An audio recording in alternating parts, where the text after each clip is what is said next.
In this video, we are going to discuss about the comparison of the first come first serve or FCFS algorithm versus the RR or the round robin algorithm. So we are going to assume that there is a zero cost context switching time. So given this, would RR be always better than the first come first serve or the FCFS?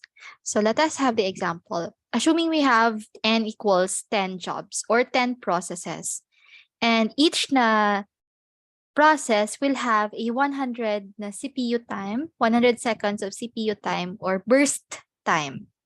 And we have Q, or the round robin scheduler has a time slice or time quantum of 1 second, and that all jobs start at the same time, or that all processes have arrived at time zero. So what we mean by this is each of the job is given, or each of the processes are given only 1 second before they get preempted. Okay, so let us first observe the FCFS.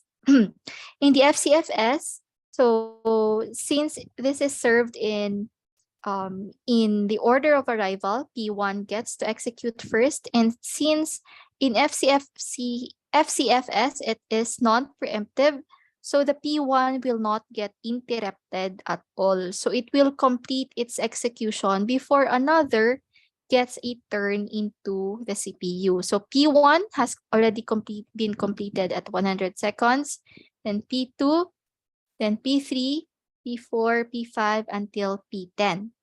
Okay, so what about for the round robin? So in the round robin, there will be a circular queue, and each na process will only be given 1 second of quantum time.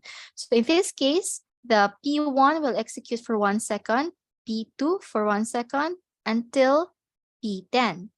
Okay, and then in another cycle, we go back to P1 and then P10, each given 1 second, until we all complete the until all of the processes have completed their execution. Okay, so as mentioned in the round robin, there is preemption, correct? So you can see that this P1 gets preempted and then another process takes its turn. Okay, so let us observe the completion time for each na job. So since we have 10 jobs, each having 100 seconds na burst time.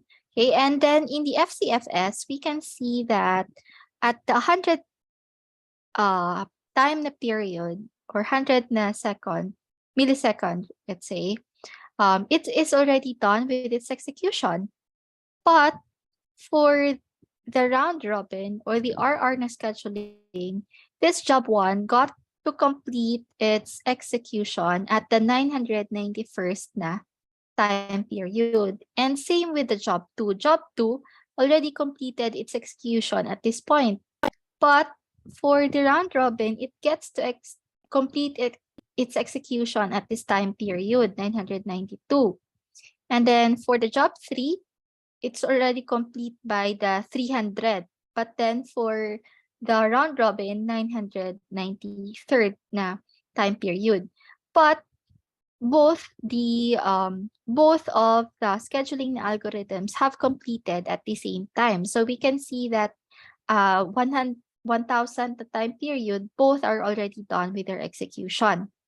Okay, so what is the worst in here? What is better or what is worse? Worse na algorithm.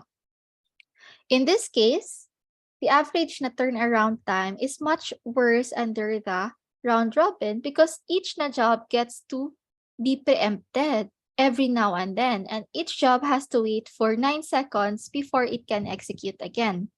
So dito, for the FCFS, the P1 already completed its execution by the 100th time period, and we already got a response.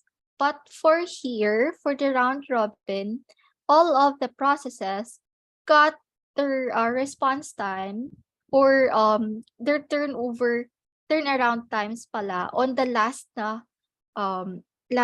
time periods before the scheduler completed its execution, or before the CPU completed all of the execution. Okay, so in this case, not all jobs are preemptable, and round robin is not good for jobs of the same length. Like in the example that we have here, wherein all of the processes have the same na length.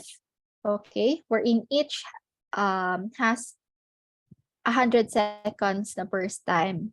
So more precisely, it is not good in terms of the turnaround time. But the round robin has a shorter response time, since let's say here, after some time, after one after one quantum quantum, we already got a response for P1.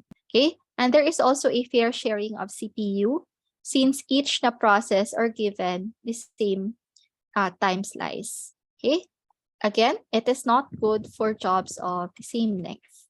Okay.